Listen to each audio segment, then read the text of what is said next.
Yeah, I probably did. I with you, I just jumped. Yeah. Well, welcome to Masters in Manhood, gentlemen. This is episode 2. Sven Masterson. I'm Jeff Allen. We're going to talk about insecurity today. Our premise, Sven and I have talked last time about values, and our fun subtitle that pissed some people off, which was not a bad thing, was values. Are you sticking with your wife because of your faith, or are you just weak? That was one subtitle. And the other one was, is your God as unclear about your values as you are? And Sven, he and I like to talk about spirituality and either Christian or secular versus two ends of the spectrum of how we were raised. Not that that means that's what we believe now, but we were raised with completely different forms of belief and spirituality, everything from watching TV shows and cartoons from the 80s. Like I said, the A-Team. I found some Mr. T and some Hulk Hogan that I put into my show that I use. But whether it's that or whether it's evangelical Christianity or Catholicism or wherever you gentlemen, you guy that's watching this right now, Sven and I like to talk about the spiritual angle on these topics. So today is insecurity. I thought maybe we'd call it Mommy Doesn't Want to Fuck Her Little Boy or something like that. Something like that. You're very gentle like that. Yeah, exactly. I've got a post from the forum that I saw that you responded to from the Great Men Move Mountains, my Facebook forum, my free forum, that you responded to today, and a handful of other guys did today, just hours ago. So I thought that would be awesome for our show. And Okay, I think I know which one you're talking about since I yeah, think I only commented on one of yours today. yeah. So I like to start with the definition. So definition of insecurity from the dictionary: insecurity, lack of confidence or assurance or self-doubt. I also grabbed a couple of things here real fast to get us started. So emotional security is the measure of the stability of an individual's emotional state. Emotional insecurity, or simply insecurity, is a feeling of general unease or nervousness that may be triggered by perceiving oneself to be vulnerable or inferior in some way, or a sense of vulnerability or instability which threatens one's self-image or ego. And then fun Wikipedia talks about practices such as yoga and Buddhism and advocates for abstinence. No, I don't know about that one. Mind-altering substances, yoga, physical, mental, and spiritual practice or discipline for achieving clarity of mind and security. This basically is going into existentialism is one school of thought. It's more emotional and psychological than other philosophies, more rational schools of philosophy that deal with anxiety, dread, despair, pointing to the role they can play in bringing about life-changing transformation. So if I kind of circle back, there's our, what we would, I guess, say is our internal sources of insecurity as we perceive them, or external sources of insecurity, our environment, or as we perceive them. Some are going to be neurochemically based. Maybe we're on medication, or we feel like that's a giant factor in our life, which is possible. Maybe it's because of trauma that's happened or PTSD that we have happened in our past, which is an influence. And overall, it's a soup, right? It's a soup of many different ingredients. And one I wanted to flush out, which is our theme of, well, what can we do about it, or where does it come from, around our beliefs about ourselves, our spirituality, our spiritual beliefs, which mean just other than those that we can count, other than those that we can put our finger upon, what our beliefs are in life, how we approach things. And with that said, one theme that we've had in our shows the past week or so, and in my small group coaching and in my coaching, is this concept of grounded feet, deep breath, and open heart. And not only is that a physical practice of being grounded in yourself, not being able to be shoved over or pulled over, and being able to breathe deep and having that practice, and an open, curious heart, or an open heart, I would say, are the physical practices, and also a metaphor in the way I speak with guys about insecurity or security. So let's dive in. When you see a man that's wanting to ask, well, what is she thinking? Why is she saying this? I want to figure out where she's coming from. What are the first things that come to mind for you, Sven, on this topic? It's kind of a big topic, so let's jump in. Well, I tend to go right to insecurity in my mind, just from having enough experience with my own life and talking with people to know that some form of insecurity drives most of these interactions, right? And just to clarify or agree with your definition, I think insecurity is not a linear thing that we just measure. Like we only have like an insecurity score as a man. We have different levels of security and insecurity in different areas of life, right? When it comes to relationship, my experience is we tend to take our most existential questions and insecurities about who we are, and more like the quality of who we are, not so much the substance, but how worthy is it? How lovable is it? How acceptable is it? It seems like there's a lot of insecurity that men have around this, that we have. I had this. We all, I think, bear this. That if we haven't really worked through that, we tend to take that to primarily a partner if we're in a romantic relationship. I'm sure we take a good bit of this to our peers, our parents. I think we take different flavors of this same insecurity to different people in our life, right? We look for a certain kind of validation and approval from a parent, for example, that's not sexual or romantic in nature. It's asking how good of an offspring am I, right? But then we take this certain kind of love, romance, romantic, probably our deepest level of personal insecurity to our partners, right? Because that's generally the most vulnerable and intimate relationship we should have. So I guess that's where my mind immediately goes, because if you look at the nature of the things people are thinking, which can get kind of fun and tricky at the same time, and you distill that down, those are the questions. So one thing I have guys do is kind of just without editing, just journal some of their thinking in this time and then send it to me. And they know I'm going to look at this. So it's, even though I ask them not to edit it, it's not like I surprise them saying, send me your private stuff. And when I look at them, then, as an objective third party that doesn't bring me baggage from their life into evaluating this, the questions really almost stand up off the page. These insecurities, what they are. Am I good enough? Am I worthy? Am I respectful or worthy of respect? Right? Do I have what it takes? Am I a good man? Am I a good lover? Is my dick big enough? I mean, it could be a lot of things, right? I think we have tons and tons and tons of insecurities, and they show up differently, but very similarly for all of us, right? And I, as I said in this post today, I've noticed a correlation, Jeff, that when our general way of living in the day is more questions than statements, there's correlation there. And I know that might not make sense, and it might sound esoteric, and I don't mean it. But even if I'm asking my wife, "What's for dinner? What do we do next?" I'm kind of, on the insides, I'm living this life of uncertainty, and it shows up in these little tells throughout the day that look like questions. And there are lots of questions, and they're about dumb things. Where did I leave my car keys? What are we doing tomorrow? Right? But they're all kind of betraying an underlying uncertainty, an underlying lack of decisiveness that's related to uncertainty and so forth. And that could be really telling if we let it tell us that story about ourselves. Because one of the problems with insecurity is it's a subconscious thing, right? And anything that's subconscious is not in our conscious thinking, which is a big challenge. I'm sure when you talk to guys, you're running the same thing. Some guy says, well, I don't feel insecure.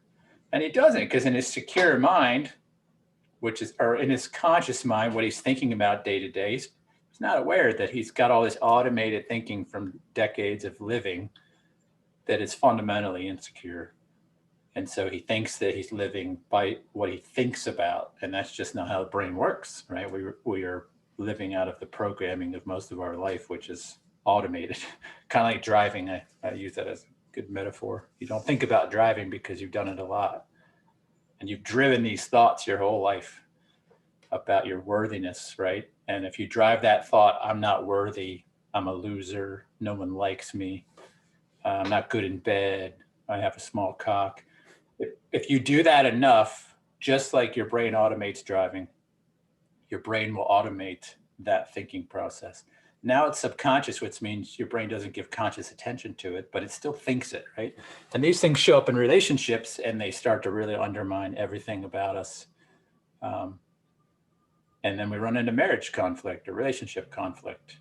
And this is where you really need, kind of a transformation of your thinking, but not the conscious thinking, it's the unconscious thinking. And that could be a challenge. I think it's actually very hard to do by yourself, which I think coaching and mentoring and things are really helpful for this reason, because we can, as that third party, you can start reflecting. And I know you do this because you've done it to me, and this is how you are.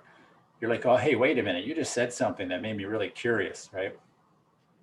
And you start to ask questions about the things a man says. And he didn't even realize he said it, right? Until Jeff asks him.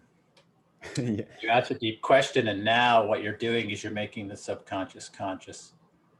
And that's probably what I love more than anything else about this work, is just helping guys bring back into the conscious mind these latent anxieties, insecurities, through a lot of questions, deep conversation, and loving them. And I think it's very effective at addressing these. But anyway, that was a really long way to answer. Well, no, I love that. I chuckled a second ago because by definition, we can't see our own blind spots, right? I have a coach. I still have a coach. I have for over 5 years now. I have a peer group that I take things to as well. I'm always growing in professionally and personally. I had a man text me this morning, actually he's on the daily show that we run. And he texted me and said, I'm not contacting her.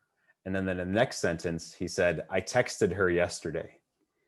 And like, sure.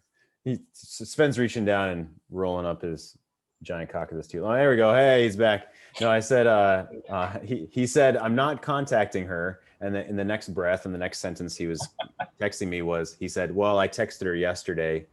And he had texted her some very boring question, which is funny that you just said that. He texted her, how was your day? And it's completely innocuous, wanting attention. It's a needy behavior that he was completely unaware of. In a vacuum, you might think, well, what's wrong with that? He's asking her how her day was. Well, back to what you said a few minutes ago of betraying ourselves and not even being aware of it. That was very astute. We're betraying our own sense of groundedness. We're betraying the attractive energy that we want to put off by asking these lame, depolarizing, lacking leadership questions like, hey, how was your day? Is when you're just wanting attention, let's say, or you're just wanting, I just wanted to connect with her. I just want to be in a relationship. And that reminds me, that word just, I asked a man yesterday, stop using the word just. It feels needy, it feels wanting, it feels defensive often. Or if she says, why are you doing that? Well, I'm just, and whatever you're going to say sounds backpedaling or needy in that point. So the words try, or the words just, or even saying, I don't know, are things I ask men to throw out of their vocabulary. It's okay to not know. But saying I don't know betrays your own holding of tension. I mean, a huge piece of this, I can ask you about this related to, again, I want to circle it back to spirituality, meaning what do we ground ourselves in that's deeper? What do we believe in a bigger sense of our own self that maybe we are betraying in this I don't know? Saying I don't know almost is always associated with the release of tension, letting ourselves off the hook. And we betray potentially our partner, our woman, when we say, I don't know. Does she then feel like she needs to pick up the bag and run with it? Are we then putting that on her unknowingly? Are we not taking responsibility for ourselves or the situation by just by just those 3 words, I don't know? I'm curious. You realize you just said just, and that cracked you up. up. Oh, did I? Just, yeah. See, yeah. Right? It's we have to be aware of it. Yeah. Well, I think with women and this is where this is really important to our audience, is if you are filled with uncertainty, women are not men. And so a woman is going to feel whatever she's already feeling, plus responsible now for our uncertainty. And that's a tremendously non-safe, non-emotionally safe place, and physically in a number of other ways for women to feel, I believe. And that's not a weakness. That's just part of the feminine form. I think there needs to be safety in a relationship. And I'll use a good example. I've had this kind of this medical problem the last 10 days. And I would say I had some mild anxiety about it, just trying to figure out what to do. And I realized how much my wife has been distant from me in this time. Now, I haven't been whiny or naggy about it, but just my vulnerability physically as a man suffering with a health issue, right? There's a little bit of uncertainty when there's a health issue. She's been unsettled by that. And with the unsettledness came distance. Now, not in a way that's hurt our relationship. I could just see, you know what, she's kind of kept to herself. She's been a little bit aloof. Now, I've been aloof too, right? And I don't see this as failure in any way. It's just really interesting to me to see how any sense of uncertainty in me as a man about anything, even like, hey, I've got this health thing I'm trying to deal with right now, or I'm sick, that my wife pushes away. I used to see, oh, she's just a terrible nurturer. Or I would think horrible things like that, not realizing, no, in reality, what it is it's a very insecure place for a woman to be if she's with a man who, for whatever reason, is lacking some sense of security or certainty in himself, right? And this isn't about being Iron Man and pretending, oh, I'm tough when I'm sick. It was really of no consequence, but it's something I felt really enlightened by and enhanced in my understanding that it's not just my struggle. If I struggle in anything, I have to realize it impacts my partner, right? And so if I bring really deep insecurities and uncertainty into life, yeah, it's no wonder a woman is going to move away from me, right? Like I'm not a container that has any integrity to hold the feminine form at that moment, right? And I think if we understood that, it would give us a lot more illumination into why sometimes we get into these relationship struggles. And instead of critiquing the woman for really being just a female and appreciating this about them and seeking to have more integrity in ourselves as men and firmer containers with better defined edges, we instead we just critique them as being like, I wish you were more like men, right? That's essentially what we're saying to them. I wish you could just be more secure, which is ironic that we're saying that because we're saying that in a place of insecurity. Yeah, well, that's the easy way out. It's the easy thought of if she were less complicated. And by the way, women are often feeling either not enough or too much emotional storm. So if she's feeling not enough in herself or too much, and we're over here thinking she's too much or I wish she were easier, it's almost confirming one of their deepest fears. Yeah. So talk about closing them down and them not feeling accepted, even if that's going through our mind. Or your uncertainty. I think some women, they're stressed out by this because they have the diffuse attention, right? And so if they sense your uncertainty and their own, now let's just say we quantify that with a number and they had an uncertainty score of 50 and you have an uncertainty score right now of 75. Now that woman feels just a total package of 125 uncertainty points, right? And it doesn't matter to her necessarily whose it is. It's just overwhelming to feel all that just big bag of uncertainty. And I think they look for relief. Again, I think it would be completely unjust to critique a woman for feeling that. That's part of their composition, right? But yeah, I think it's just landmines are everywhere in that situation, between feelings of inadequacy or being too much. Yeah, it's never about one thing. I asked Cynthia today, what's the reason that a woman said that particular thing? We were talking about a woman joking with her man that he should just go find pussy somewhere else. Wouldn't just be great if you went ahead and took care of your sexual needs somewhere else. and he was asking why his wife made that joke. And there's no, the punchline is there's not one reason that his wife said that. She was feeling probably some insecurity herself, some guilt for the way, some physical and medical things that she's going through, testing him, wanting to feel his strength, wanting to see what he's going to say, wanting to see what he's going to do over the next day, week, month, or year facing these challenges. So a woman doesn't have, what's that? Wanting to be chosen from among Yes. all. Yeah, I think there's a lot of stuff there. Yeah. So it's never just one thing. And back to what you said, us wanting for her to be easier is completely futile. It betrays ourself, to use your word. I think that's a phenomenal theme. It betrays our own self, and it's unskillful. It's immature and unskillful to want her to be easier. And to your point, it's only making things worse to be judging her and wanting her to be more simple. Well, nothing really is against our own self if you think about it.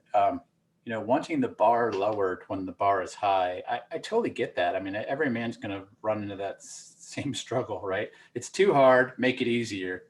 But the reality is, if that were our reality, if we always got a lower bar every time things were hard, we would hate ourselves even more, right? Because we are, seemingly built for challenge, conflict, difficulty, adversity, and that's really where the best of human growth comes generally from pain, more than anything else, right? So I'm not saying we should go out and look for pain, but I think we have to be careful wishing it away, just wishing for ease. A life without ease is a life of pretty much meaningless, I think. And if you apply that to your body's going to be weak. If you apply it to your mind's going to be weak. I think asking for an easy wife is asking to be a very pretty lame man, to be honest. Yeah, but I've totally been there, so I'm not going to critique anybody who's at their journey right now. Well, sure.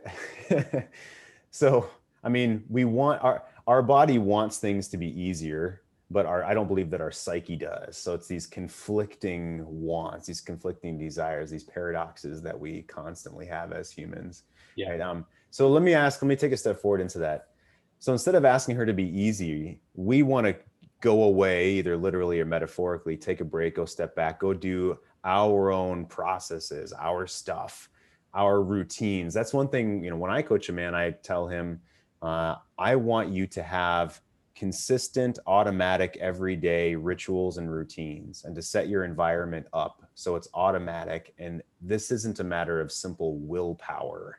I'm not trying to tell a man he has to have more willpower, and the one day he doesn't have that and he blows up the bridge of his relationship, that's not serving him at all. So what are your, let's say spiritual for the sake of this conversation, how do you ground yourself to use your situation right now with medical, concern, and there's some aloofness there. Yeah. How do you go away and ground yourself, either literally or spiritually?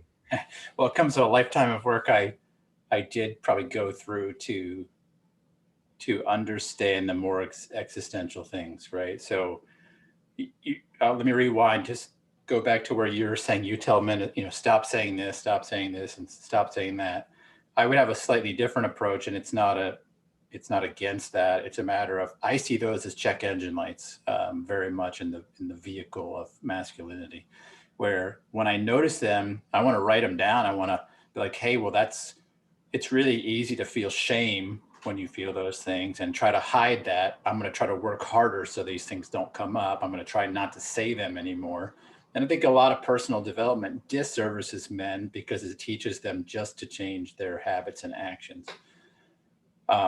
What happens though is eventually when you get in a spot in life that you're just overcome with adversity, trial, difficulty, your brain will ultimately fall back on what it believes, not just things that you have habitually done, right? There's definitely the concept of muscle memory and training and all this. And I think that's very valuable to do. And I do that with men too, but I really try to get to the belief behind our habits because that's what was most effective for me. So one of the reasons I could endure the last 10 days of this health stuff with with my wife the way it is because I simply put no weight in her actions having any representation or bearing or anything to do with my value as a man. I love her dearly. I know she loves me dearly. But if she didn't, I know that wouldn't change anything about my value as a man. Now, so where I go to get grounded then is to say, well, where does my value come from? And boy, that's probably a whole conversation. But I believe that some spiritual beliefs have really the leg up in that conversation, because there's really only three ways to think about value: human significance, value, worthiness. The first would be it doesn't matter, and at all. We shouldn't even have the question. And then you'd have to ask yourself, why are we talking about it? Why am I not just a nihilist? Why don't I just go 86 myself, right? Because if value and worthiness and significance don't matter, we shouldn't care about it. We shouldn't talk about it. We should just be animalistic, do whatever the hell we want, because that's the logical conclusion if value doesn't matter. If it does matter, then we have to ask, well, are there rules to getting value and worthiness and significance, or do we already have it? And so I would suggest that the best belief systems out there are those that start with value and worthiness and significance rather than it being achievement based. That I would say the bulk of humanity, what we've all learned, and let me just emphasize here for people watching, religious people, in my opinion, tend to suffer with this worse, is that they build an achievement-based belief system of how I become worthy and significant and valuable as a man. And the only difference is, instead of maybe it's not by getting a yacht and a Lamborghini and a house on the beach, it's by doing certain religious things that they can kind of put in their, a feather in their cap for, and feel like, well, I have earned some level of high value and worth and significance as a man by my merit. And at that point, you're no different, right? It's like if somebody's out there killing it in the stock market or you're killing it in the God market, if you're doing either one, you're essentially confessing and betraying that your belief system doesn't have within it this belief that I'm already valuable and worthy and significant, but there's some way to get it. And if there's a way to get it and acquire it, here's the downside: there's a way to lose it. And if you can lose something, you have the fundamental definition of insecurity, in my opinion. So the biggest transformation in my own life came from realizing, wait a minute, I've been playing this game where I've been putting my worth and my value as a person in something akin to the stock market. But we all do this, right? And we're watching the market every day. We're watching people's reactions or things that happen in life, like, did I get a raise or not? Did I get that promotion? Have I earned this amount of money yet? And we're using all these things as indicators if our value is trending upward, is it trending downward? It might be our physical fitness, our bodies, our cock size, if you're a man, right? It could be. Does that trend up and down? That trends up and down. Are you pleasing your wife or your partner? Did she orgasm? Like, there's thousands of things we kind of put into our equation for value, and we sit there, and our sense of well-being rises and falls with our sense of how well our value is trending today. I think that's interesting. One, getting back to our last conversation, yes, that will make you achieve things in life, which, so there's a positive upside to that, but at the same time, it makes you a slave to tracking this kind of performance like it's a stock, right? And then your well-being is tied directly to something that is movable. So I believe if you have a worldview or a belief system where value is immutable, that means it cannot change, and it's a high priceless value, then you can just take a deep breath. I can't lose this value. I can't lose my uniqueness and my significance as a human being, and I don't have to earn it. So then what? I could stop playing these games I play and give so much attention to trying to earn something, and I can live from something instead of to something, right? So for me, that's where I go. I go right back to, well, wait a minute, how my wife feels about me is no reflection of value, worth, and significance. What it is, often a reflection of how am I showing up today? So if I can't lose my value, and I can look at how am I showing up today and say, you know what, yeah, I'm not doing a great job today as a husband or father or a friend.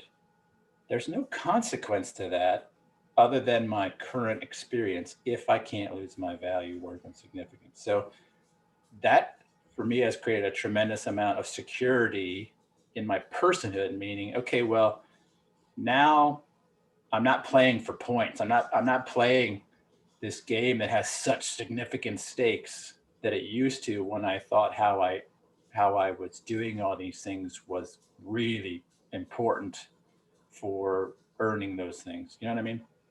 So that's where I go for grounding. I go back to the significance of who we are, that in this grand universe, forget how long it's been there. I don't know. You don't know. None of us know.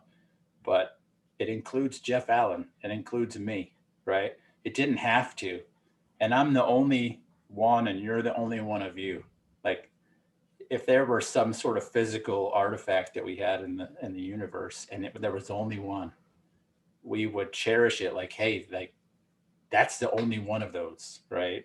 We would put such a high value on it, and yet every human being is exactly that. So I think there's an implicit value and significance in that. That if we honored that, if we saw each other as a masterpiece, um, the intentional, benevolent creation of something, and we could stand in awe of that and stand in awe of that for ourselves. This is what happened to me. I could be like, oh, I don't need to go out and work for this. If I am this, and if Jeff is that, and if Cynthia is that, first of all, I have no basis for judging another person by their behavior, because they're a valuable, priceless masterpiece. So it changes everything about how you treat somebody else. But then two, if I'm that, how can I spend my time? How could you spend your time if it was an absolute certainty that you had a priceless value, and it was a non-negotiable thing that it could not change? How would you live your life, right? Would you be lazy? Or would you go out and try to earn something you already had, or what would you do with it, right? Imagine having this inexhaustible toolbox of a wealth of love and richness and delight and abundance, and you just knew, like, yeah, that's free for all of us, right? Again, I'm not talking about a religious thing. I'm just talking about a way of seeing the space that we live in. It's one of those two things. Either it begins with abundance and we all have equal abundance, or it's earned by merit and we have reason to be anxious and tired because we're in a competition with not just the 8 billion people on planet Earth right now, but all people that have ever lived. And we have to organize ourselves in hierarchies to prove that we're more worthy of value than everybody else. And that's exactly what most of my life was like, because that's the worldview I had. And I found it to be a bankrupt system. Well, so for sake of conversation, let me add both of those dimensions together. So the way that I talk about this is that I believe there's both. I believe that we have intrinsic, spiritual, humanistic value within our own selves. And then we also live in a world of material value as well, right? So we have our base value as a human and who we are ongoing. And the question of, well, what would we do with our time otherwise? I think out of necessity, and part of me is playing the other side of the table here for the sake of conversation, but I do truly believe that there's those, again, paradoxical forces of this forever spiritual value, to use that same word, of who we are as a person. And then there's the in our face, materialistic, I have to pay my bills. She doesn't see me as strong as a man because I'm betraying myself in these subtle ways. She may perceive me as less valuable, less strength as a man if I betray myself in these certain ways?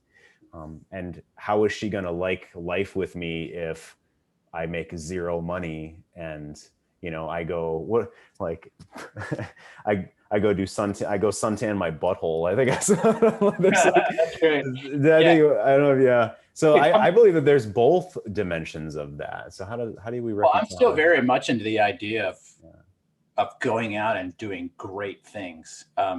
I would contend if we were free from anxiety of insecurity, that our default state would be to be creators. I don't think we have a default state of laziness. I think actually people that are lazy, doing nothing, non-productive, are generally that way because they're afraid of greatness or they're afraid of failure. But one or both of those, right? It's a matter of you could look at this in a sales dynamic.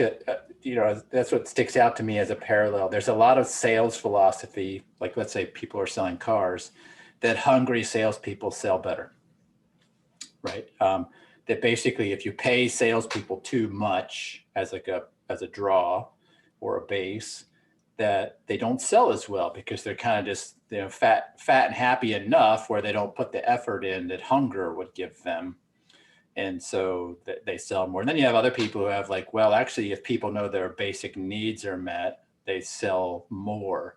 And I think you could probably find evidence for both of those, at least with selling, right? So it comes down to, what do we believe about achievement? Is achievement inherently good or bad or whatnot?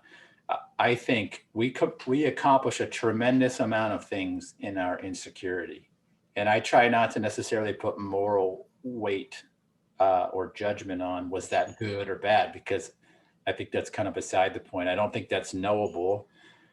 But what I do tend to think is, if I did all this in my insecurity, what would I do if I gave all my creative energy to something that I have been giving to trying to earn something I already own, which is value, right? And I'm talking about in this particular issue about your value and worth and significance as a human being, because those are the questions that we usually try to take to somebody else, right? They're their most significant questions. And if I know I'm acceptable and I'm not deficient as a human being at a like substantial substance level, right? Then when I'm going out and I'm just trying to be a good masculine man, I'm not doing it to try to fit. You know, it's an origin instead of a destination. I'm not out there, you know, trying to like play this game, this rat race. I feel like starting off feeling like a loser. Do I feel like I'm the best man ever? No, because I feel like the human experience, to your point, is still about growth. I think knowing your value is what allows you to grow quite wonderfully and beautifully, because you can pursue that for the benefit of growth instead of to try to earn something. There's a big difference there to me. Is and it would be similar to getting an education. You know, imagine if you went to college to study something and you could just learn it because you want, for the joy of learning it, right? Um, you're probably going to learn that differently than if you learned it to survive, right? Do both have benefit? Oh, sure, right. But I think the learning we can do unencumbered by anxiety is probably going to be a better, more thorough, rich learning experience. And I would say the same thing about achievement. Like when we're unencumbered by trying to earn our value by earning a living, some of us might say, "Yeah, I only want to earn $20,000 a year," which isn't necessarily bad if that meets your needs. But somebody else might say, "Well, if I'm not afraid to fail because it doesn't mean anything about my significance as a man, I'm going balls in, right? And because I go balls in, instead of earning $20,000, I'm earning $20 million a year, right?" So, and that's just putting it in a money terms, but I think you get my point. Um, I'm not against going out and trying to kill it and achieve as a man. In fact, I think that's fundamental to men, to do this. It's just a matter of not letting things get tied up in that, our personhood get tied up in that, right? And if we take the personhood out of it, if we take our value, worth, and significance out of achievement, then we're actually free to achieve in a really great way. We can compete in a really fun way, which means I can totally watch what Jeff's doing and have zero envy and zero jealousy and zero any hard feelings, but just delight in your progress and achievement, because it means that you're having a great time. I'm free from the comparison between myself and yourself, because we're not, that game doesn't exist, right?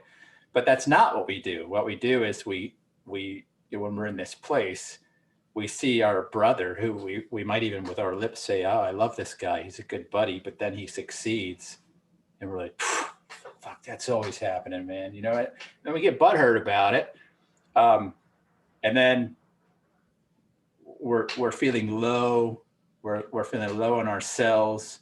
And when that's your metric for well-being, you live a miserable life, because you're only feeling good when you're killing it more than everybody else that you know, right? And that's very isolating or discouraging, one of the two, right? You're gonna lower the bar of all the people around you.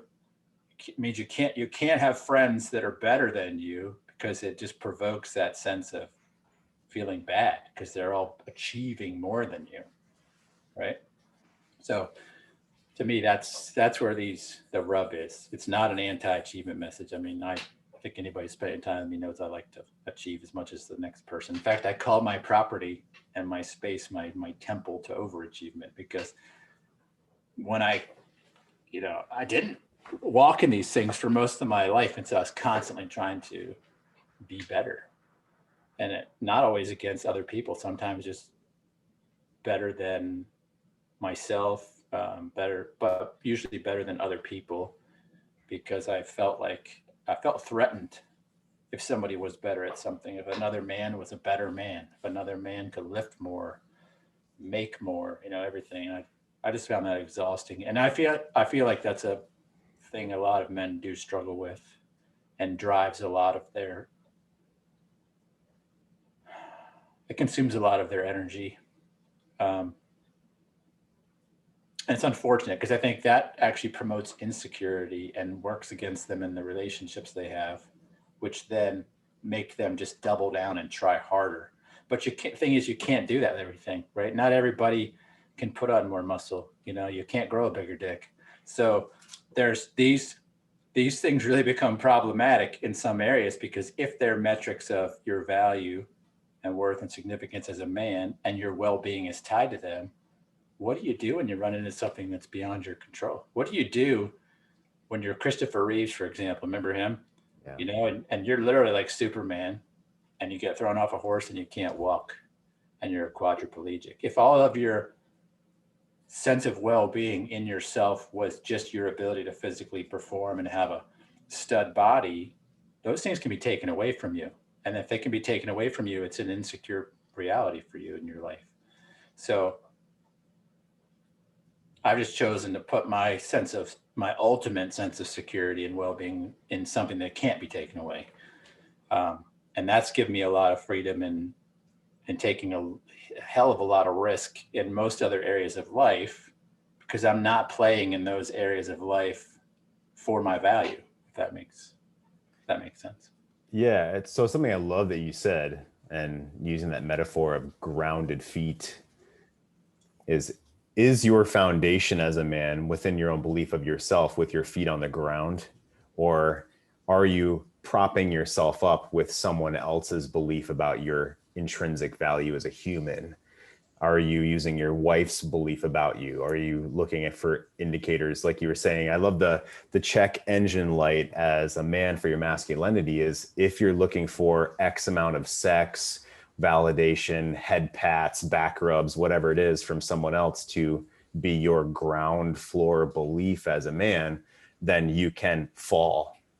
You can fall from that because someone else needs to be there to prop you up to that baseline. And like you're saying, that's also true. if you look to a deity, right? So this is it's a very nuanced topic, but I believe there's two kinds of spiritual people or religious people. I think if you have a religious spiritual view that simply replaces a fickle woman or a fickle parent with a fickle God, you're in no better spot than if you just look to humans for that. You've just replaced one fickle source that you are hopeless. You can hopelessly, or you can never really meet their expectations. I don't think you've accomplished anything, and that is how a lot of people approach spiritual religious belief. And why I said sometimes the spiritual religious person is harder. They're more insecure because on top of like wanting to make sure their wife feels better about them, they also have this idea of a God who every time they don't get their performance or achievement right, is looking at them with this shunning, disapproval kind of way. And that's not only not effective, but it just turns off other people too. Like, you if you're from a secular background, you might say, why on earth would I want that? Like, why would I work hard to try to please this deity of some kind, right? And I think it sends confusing messages. So my own personal belief is whatever we put our kind of ultimate sense of well-being in needs to be immutable. It can't be a fickle source. It has to be something that is secure, right? And so if I can mess it up, it's not secure, or it's only as secure as me. And I know myself well enough to know I have plenty of bad days that I don't want my well-being tied to that. I don't want my well-being tied to how on my game I am today. I played that game for years and I didn't find it to be very effective because you get a bad night's sleep, you eat the wrong food, you travel, and you're not getting a lot of sleep. And now all of a sudden, because you feel like a turd in your body and in your person and your experience, you start to say, I am a turd, right? I am how I feel. I am my behavior. And I think behavior in humans is too inconsistent to make it the source of our sense of our value and purpose and things like that. So just saying that because I know a lot of guys that listen to this that are from a religious background and they in their brain think they have a leg up. But if you have that view of God, you're actually in a worse spot. You've just added, more criteria to have to kill it in life. Now you have to kill it in all these things. Plus you have to master the God thing in order to do well. And think about how hard that would be. I mean, whether you believe in God or not, just kind of conceptually or philosophize, okay, there's this deity here. If you have to please that deity, think of how exhausting that would be. Like, is that not lunacy to think you could please something that could literally fashion the universe, that you're going to somehow get all your P's and Q's exactly right to make that a reality? That's a mega amount of stress. And that's exactly how a lot of people live. Well, to your point, if in general you're needing to like platform jump up 3 feet every day just to make yourself feel worthy of anything, and then if you're adding these other expectations as rocks in your backpack, and now you need to make the 3-foot platform jump. Love that. Well, what if you're so? Yeah. So the baseline to me, and so, okay, here's where a spiritual person I think has a leg up, and journalist Christopher Hitchens talks about this. He's debated this. He did debate this his entire life until he passed away of cancer, I think in 2012. I was digging into him over the past 30 days or so. Brilliant man. And he debated atheism and Christianity throughout all of his adult life.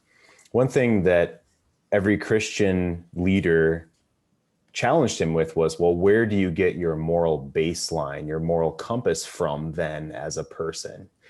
And he kind of handled that debate in a defensive way of, well, who are you to say that I can't have a moral baseline without religion? And one criticism of Christopher Hitchens is he never really answered the question where he does get his moral baseline from then. And so I'll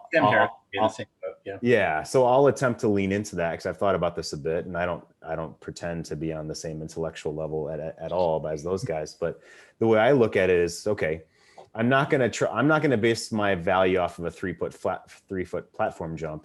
It's my feet on the ground, or me fucking laying on the ground. And laying on the ground or feet on the ground, what I can do is believe that I have value and offer value to others, offer love to others and love to myself from that frame.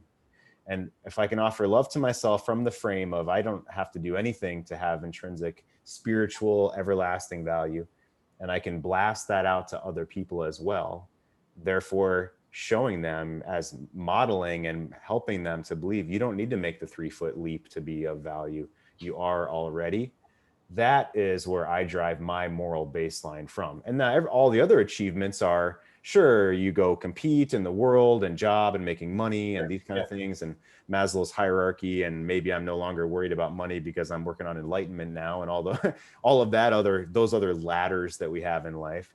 But the way I drive my moral value, and this is my own words, I don't need a religion to tell me that. It's, I believe feet on the ground, I am of value, and I can blast that to other people, my family, my spouse, my children, and others as well. And that shows me, just from the way people react to that and the way people want to be honored in that way, that exponentially grows love in the world. And that's how I base my moral beliefs on. Yeah, I think I've recognized that about you for the years we've known each other. Well, thank you. I'll take that as compliment. And I don't really have any critique for people in that mindset. I'll talk about not a rebuttal, but kind of where I went with that same thinking in a minute. But I think that is a major enhancement over the 3-foot platform jump, meaning I think the bulk of humanity is playing this game where you've got to make the 3-foot platform jump every day. But then the problem is they're also doing what one of my favorite authors, Donald Miller, says. You're playing like we're on the Titanic with a limited amount of lifeboats. And so we kind of tend to arrange ourselves in hierarchies of who's worthy to be on the lifeboats and who's not. And so then we're constantly trying to outperform one another, right? So I think if you remove that entirely, awesome.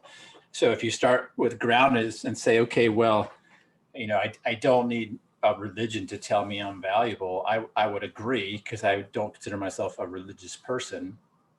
More on that another time. But let me look at it this way. Okay, so there's almost 8 billion people right now. I don't know how many billions of people from beginning of human history.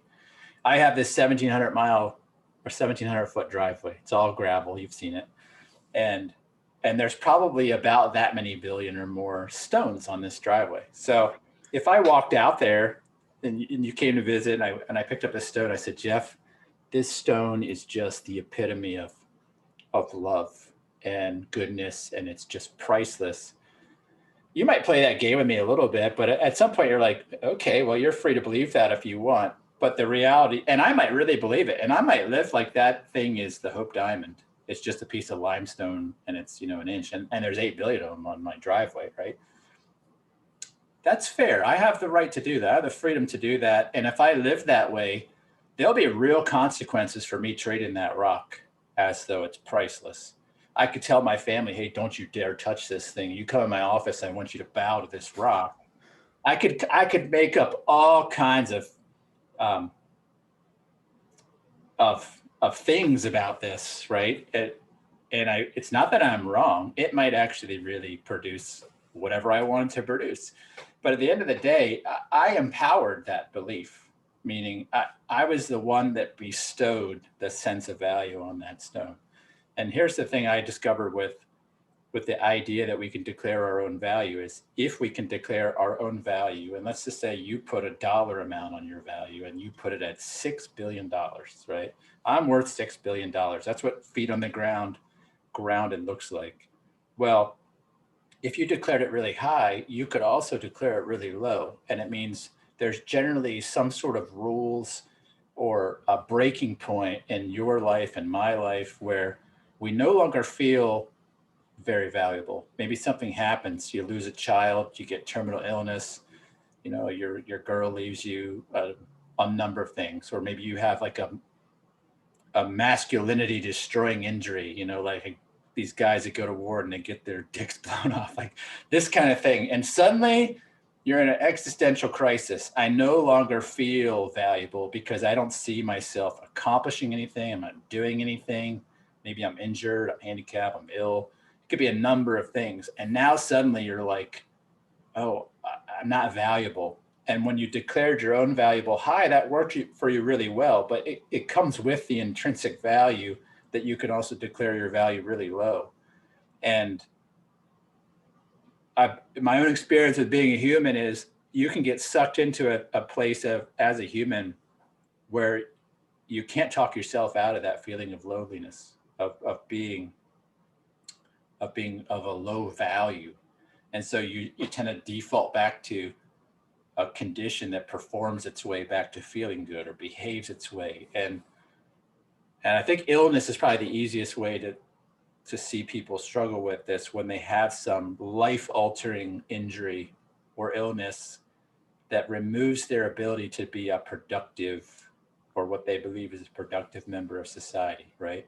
I want to have the kind of value system as a man that if I'm deaf, mute, blind, I lose my sense of taste, touch, and all I can do is lay in a bed, I still want to, I still believe that life is intrinsically valuable. But would I, in that period of time, right? Would I struggle because I have associated my value with my own declaration?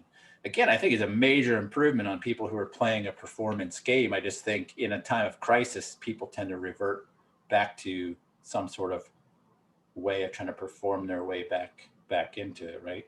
And again, I don't have any critique. I don't find it philosophically to be 100% sustainable or as safe as saying something like, you know what, you could go out at any point in the past and in the future and know where the planets are going to be in the night sky, because we have this thing called Kepler's laws that have figured out that the universe is 100% reliable, meaning, like, we know how the heavenly bodies move because they move it based on order.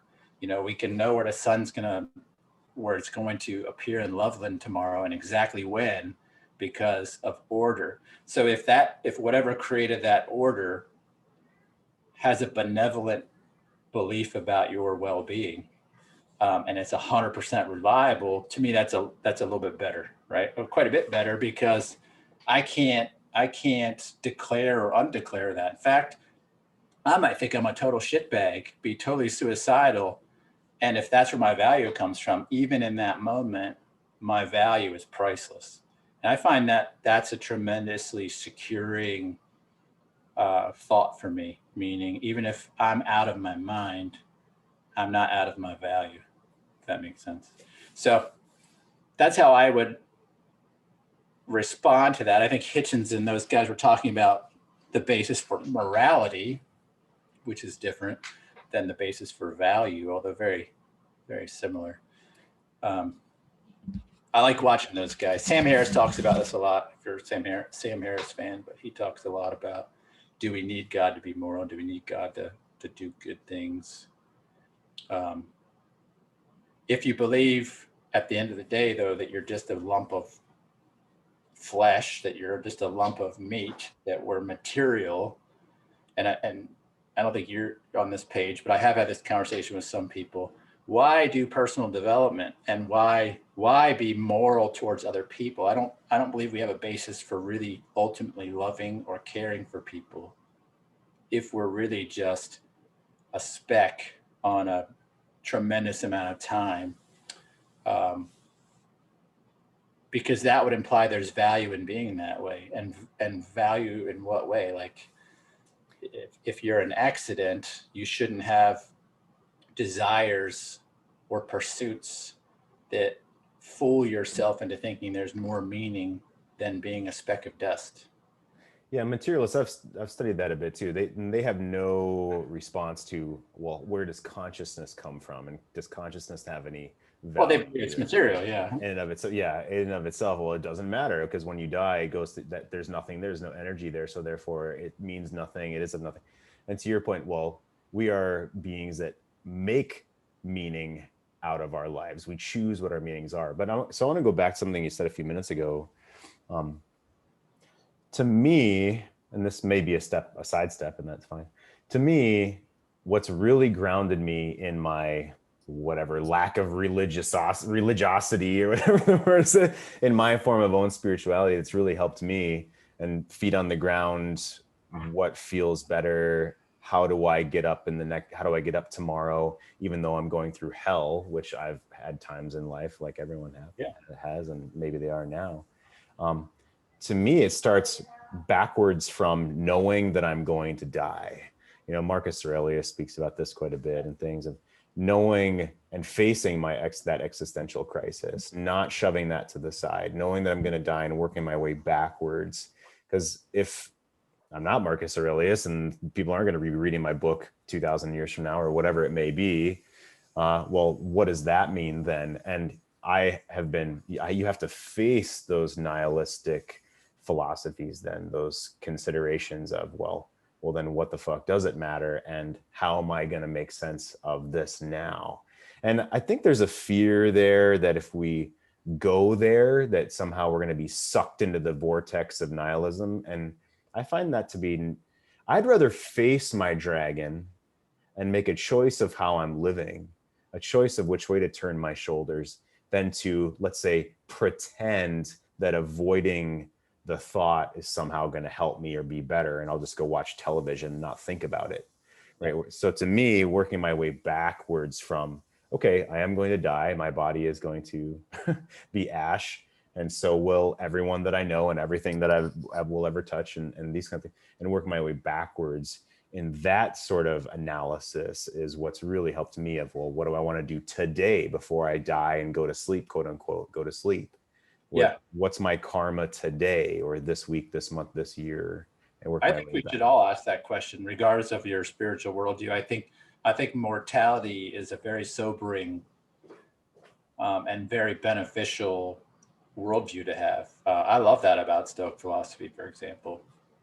And I think actually that's very congruent with a Judeo-Christian message too, even though there's the belief of eternal life, which I would say is probably more of consciousness than, this body per se. But regardless, I'm going to benefit, you're going to benefit, every human's going to benefit by saying one day this stops, right?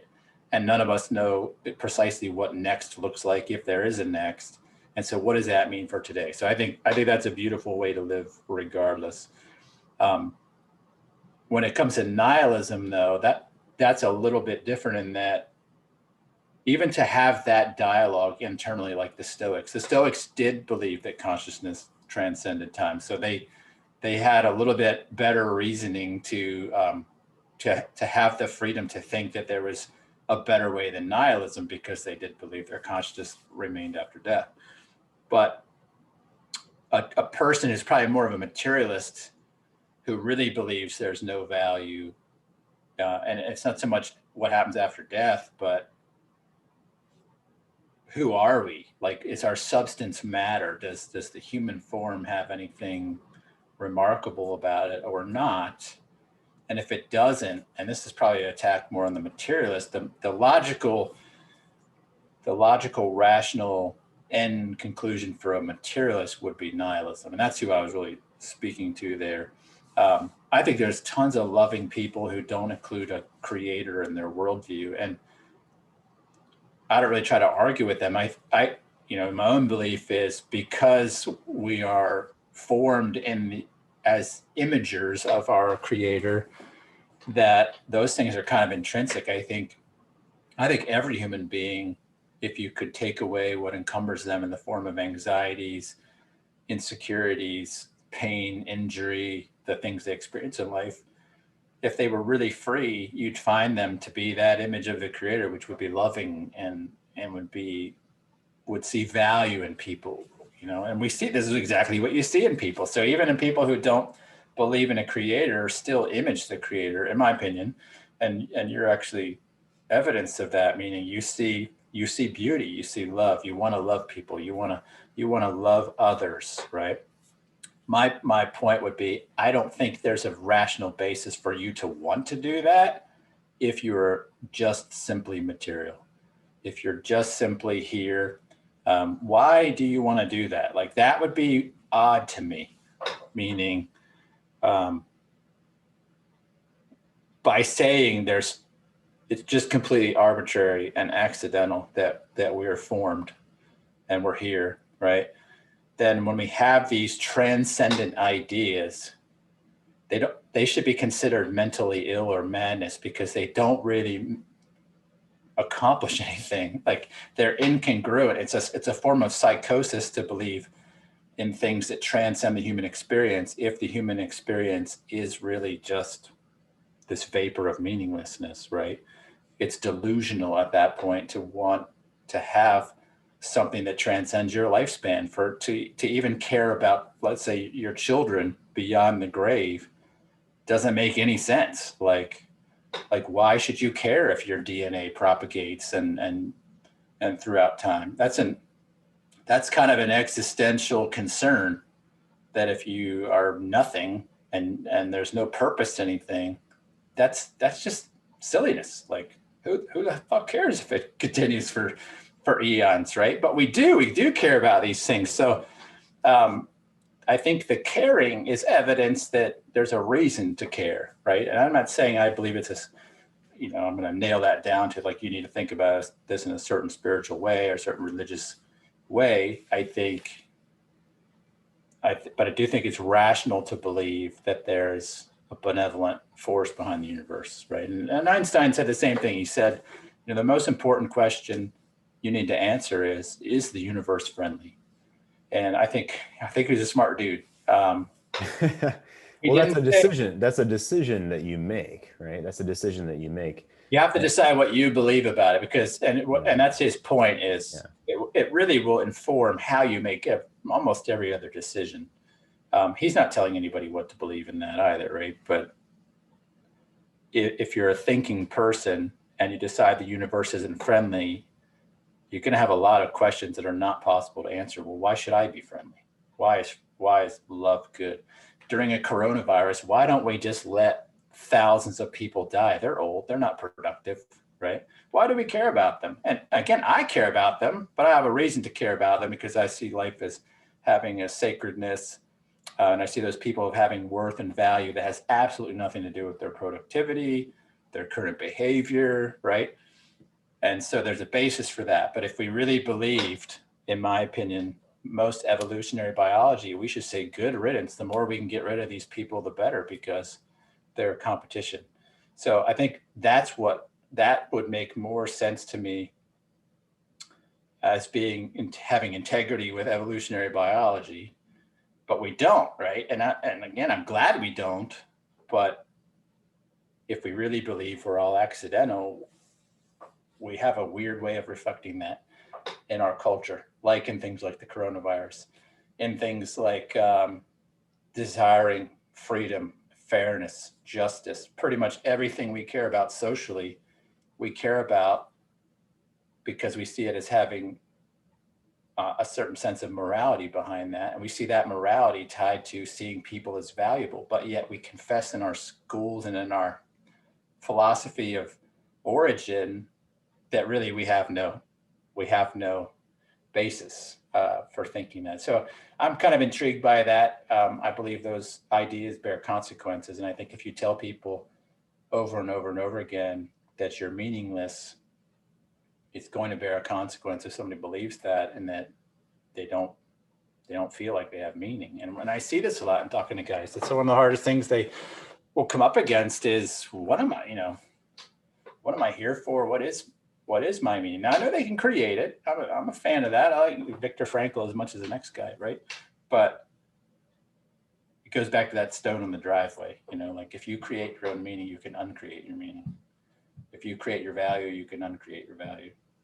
So I just think there's a better way. I don't think we have to get dogmatic about it in a, very specific, narrow, religious way that excludes people. That's not in my wheelhouse, but I think declaring ourselves as supreme is fraught with philosophical danger. Yeah, well, I'd certainly agree with that, and the term value. So if a man comes to me, let's kind of circle back, and I'm checking out the time.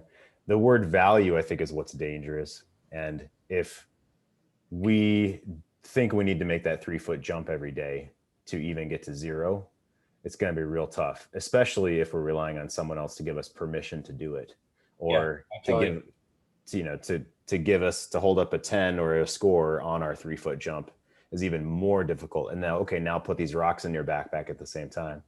And so what is value? What does it matter is a fantastic question. And like I said, to me, it works backwards from knowing that we're going to die.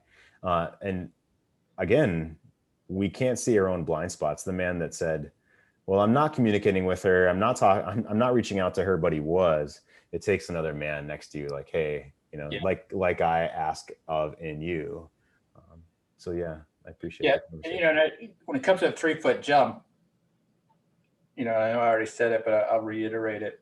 I don't think the spiritual or non-spiritual, if has the market share on that, right? So one thing I would go about, because I really don't try to persuade people of a particular religious or spiritual ideology in my practice, but is I'm more concerned that the guy's in the mode of trying to make that 3 foot jump every day. So my goal is always to help a man stop making that jump, to see that. Now, if he wants to go further and investigate, well, by what basis, by what authority can I stop making this jump? I think there's lots of territory to talk about, right? And, Yeah. and I'll go there with guys that want to do that. And I don't think you have to be a religious person to say, stop making the 3 foot jump, right? It's just a matter of like Michael Neal is a great example. We talk about him a lot. There's a lot of inside out thinking in personal development. I love it. It's great because it's true. It's just as somebody, not everybody will be able to rest in the idea that you're already okay without some proof. They want to have a truth source for that. And that's where I think these ideas between spiritual, non-spiritual things, I wouldn't say they get divergent, but there's probably a lot more of a chasm between them.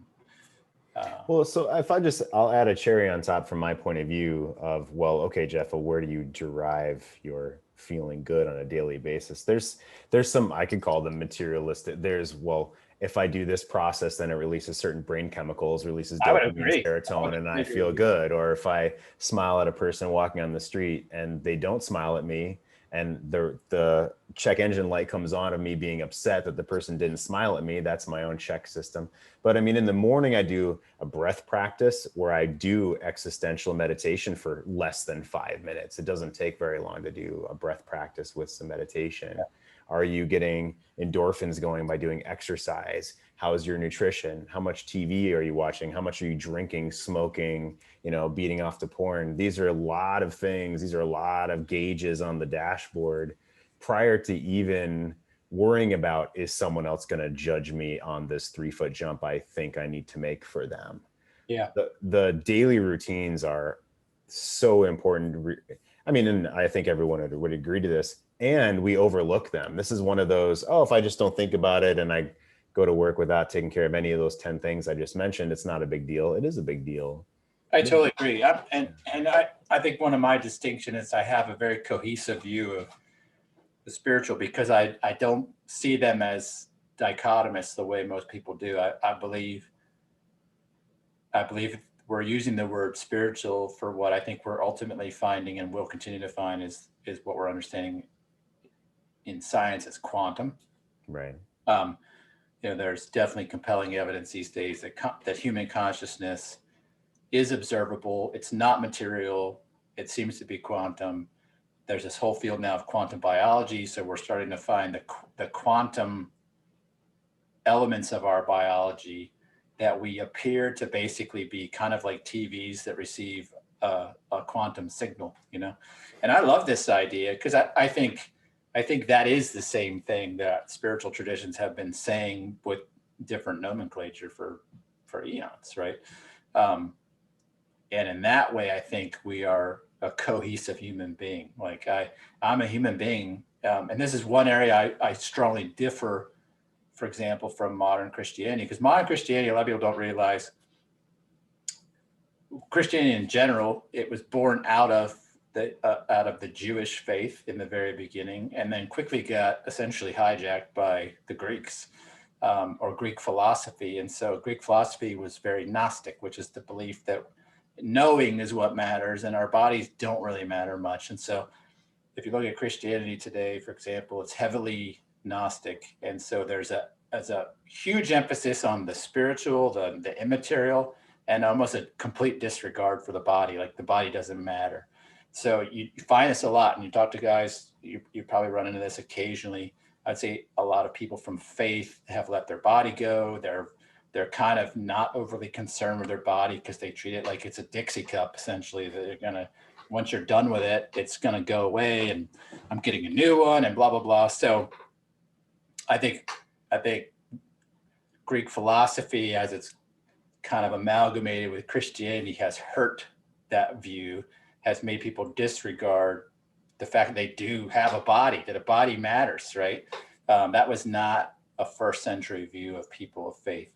So a lot of my practice, and I'm glad to hear that you're doing this, is physical habits, hydration, breathing, sleep, nutrition. I feel like if we don't help men with those things, we're like, you're treating just a percentage of the whole person.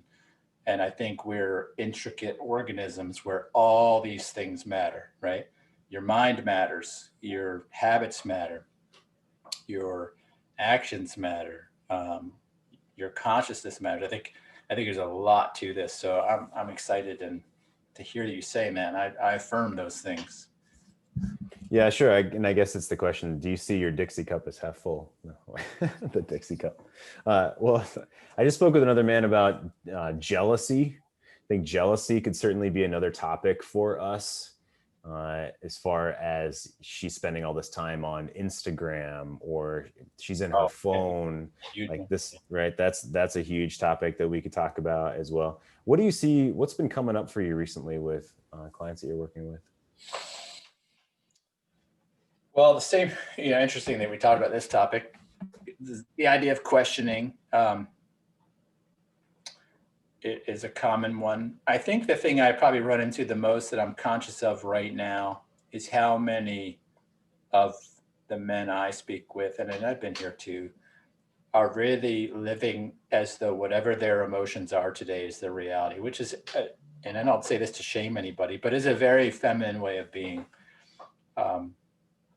So I'm kind of curious about what's up with that. Like, where is this coming from in men, that they're essentially, I wouldn't say slaves, because I don't think emotions are bad, but I don't think emotions should lead a man either, or the world would be a totally different place, right? And so they're waking up, they're just feeling whatever their emotion feels, which neuroscience tells us 95% of what we're going to mull over today, we mulled over yesterday, right? And Joe Dispenza, I don't know if you know who he is, but he talks about this a little bit. We kind of like pick up and carry on with whatever our insides were kind of going over yesterday. And we kind of do this emotionally, and we have to learn to use consciousness to say enough is enough, right? Like, I'm going a new route.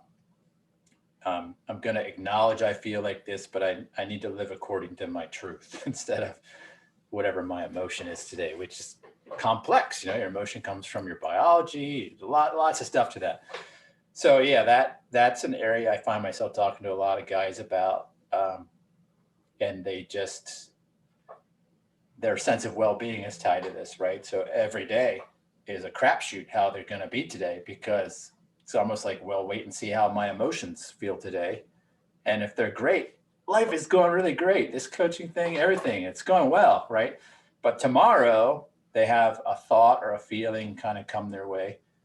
And it's like, who am I? What the hell am I doing? I suck. And it's back. And then they're like, I'm back to square one. So yeah, it's that whole emotional thing. And also, and I would love for your feedback on this. There seems to be an expectation men have that arriving at whenever I'm done with this coaching thing, I won't feel these things anymore. Like, I'm not going to have any more of these hard feelings, hard emotions, negative thoughts. And I find that I'm saying a lot to people that doesn't go away. Just you learn, not to park there, right? Like, anyway, how about you? Yeah. Well, yeah. So I was jabbing on what you were saying just now about emotions are acting as if emotions are truth. And what is our truth? And that circles back to, well, are your feet on the ground? Do you believe you need to make that 3-foot jump every day? Let's start there, right? That's the when I wake up in the morning question of truth. I'm speaking with a dentist who wants to have a 10 out of 10 life, but he'll fucking watch TV every day. And simply asking questions of, would you have a 10 out of 10 life and not journal, not meditate, and watch TV? And there's that cognitive dissonance, I guess, between what he says he wants and what he's actually doing, or what he believes can happen in that way.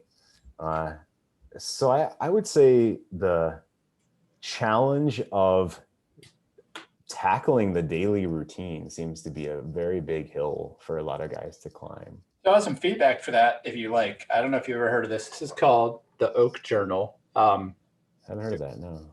Okay, so these guys got together. They made a journal that combines positive psychology, personal development, and so this is especially great if you're if you're like, well, I'd love to journal, but it's not worked well for me, and the idea of getting a big empty notebook is like, been there, done that, right?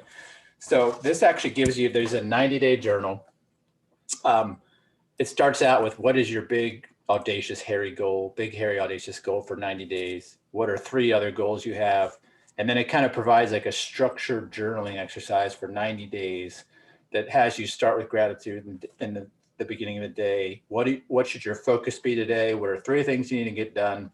And you could do this could be for work, but this is also really good for personal development. So this is going to start becoming probably the basis for the mentoring programs I do with guys to sort of capture what we're working on together, what the goals are 90 days at a time, because you can't really focus on more than that anyway. Give you space to write, for gratitude, for positive practice, a lot of self-reflection. There's the idea of a retrospective every week. So like, I think it's Sunday on mine, or Saturday, I don't remember. It'll say, hey, rate yourself. How was this week? So it provides a sense of accountability. Really, really cool. It's the oakjournal.com. I should be getting it any time. I have 20% discount codes for this. There you go. They're pretty affordable. You can buy them. They're pretty quick. Highly recommend that for people that have a hard time with the daily practice, because it holds you accountable to it. It asks you, as you're setting it up, what is your morning routine? What's your evening routine? And every day you check the box. Yeah, I did my morning routine. Yeah, I did my evening routine. And if you're not doing that, it should become pretty apparent. The other thing I think really helps people with this, if they're interested, is things like Fitbits, Apple Watches, because we can track a lot with technology these days. And so what I do for some of my own practices, between fitness and hydration and sleep, is I use my Apple Watch. So it's a truth teller. It's not going to lie to me.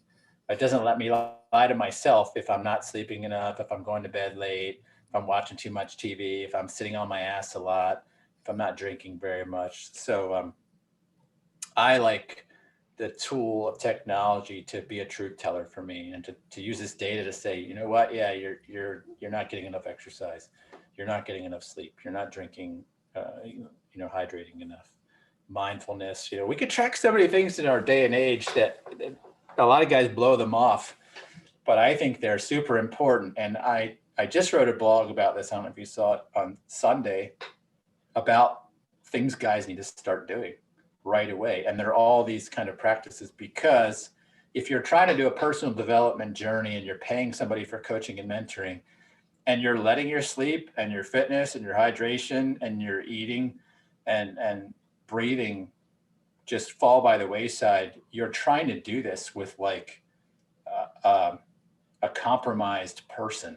That makes no sense at all, that you would go about a personal development journey like 30% of your capability as a man. So I think it's essential. In fact, I think it's going to start sort of being a prerequisite that men agree, like, yeah, I'm willing to do this stuff too. Because if you're not, why am I talking with you, right? Anything I'm going to tell you, if you're not doing those things, you're not going to make it. That's the reality, because those are just things we have to do as people, right? Yeah, I love it. Where did you post that blog? Is that mentoring.men? It's at svenmasterson.com. Gotcha. If you go to svenmasterson.com/latest, I think it'll go right to that one, because it's the last one I wrote. Although by the time people watch this, it might be different. Yeah. But yeah, I think there's, I don't know, 6 or 10 simple things, and I think I rattled off most of them.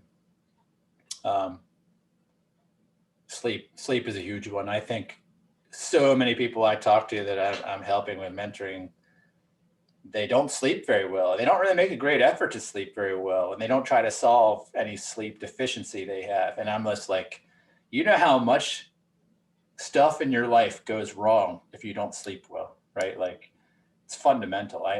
I would immediately stop anything I was doing as a man and just focus on getting my sleep in order if my sleep was not in order, because you're gonna have low mood, you're gonna be angry, and then you're bringing all that into trying to improve how you're showing up in a relationship. Well, try sleeping, right? Maybe the most beneficial thing you can do as a man in your relationship is get a good night's sleep, take naps. Like, start there and see if life doesn't improve, right? So Yeah, I mean, I agree with all that. So I love those tools, absolutely. And some guys like to write. Some guys, if the Oak Journal, which I looked it up as soon as you mentioned it, that's a great tool if they're doing it. Getting around other men that are doing this as well, absolutely. So in a moment here, I've got about what's that? It's not a ton of writing. It's actually like there's like one blank page that you could fill in during the day. But even the structured parts they're doing are having you do something. And if you're like a cognitive neuroscience geek like I am, one thing is, just by anything we write down, anything, your chances of accomplishing something go up 50% just by writing it down. Not typing it, not texting it in a note app, writing it with a pen. So that's why I started doing this, because I sucked at this. And I was like, I keep buying journals and they keep just sitting on shelves. And so I got this one, and it's actually really working for me as a historically non-journaler. But yeah, the other thing cognitive neuroscience tells us is we have to be able to put things in the context of connection and other people. That's an essential part for overcoming anything cognitively conflicting and new for us. That's like a key ingredient is connection with people. So I think community is the other important part, or Yeah. mentor, or coach. Yeah, I totally agree. My flagship program is my relaunch group, which is 6 men at a time because of the journey together with these other men. We're doing it for 6 months at a shot for those 6-man groups. How often do you guys meet? It's twice a month, and then it's also one-on-one. So I combine group coaching and the one-on-one coaching. It's phenomenal. So my other coaches that work with me are on there as well. Cynthia's on there for the feminine perspective as well. So it's, like I said, the flagship. I'm proud of it. And guys have massive results. They're making friends forever. That's a huge piece. Yeah, I feel like that's a big thing. Yeah, I want to ask you, maybe we'll talk about it next time too, of the retreats that we're putting together out of the East or the Northeast. We talked about even doing every quarter a retreat. So we should talk about that. I'd love to. It has that component. That's that also has, in the kind of the rough sketch of that, has not just retreats and a group of men that you travel with basically for a year. Yeah. But also one.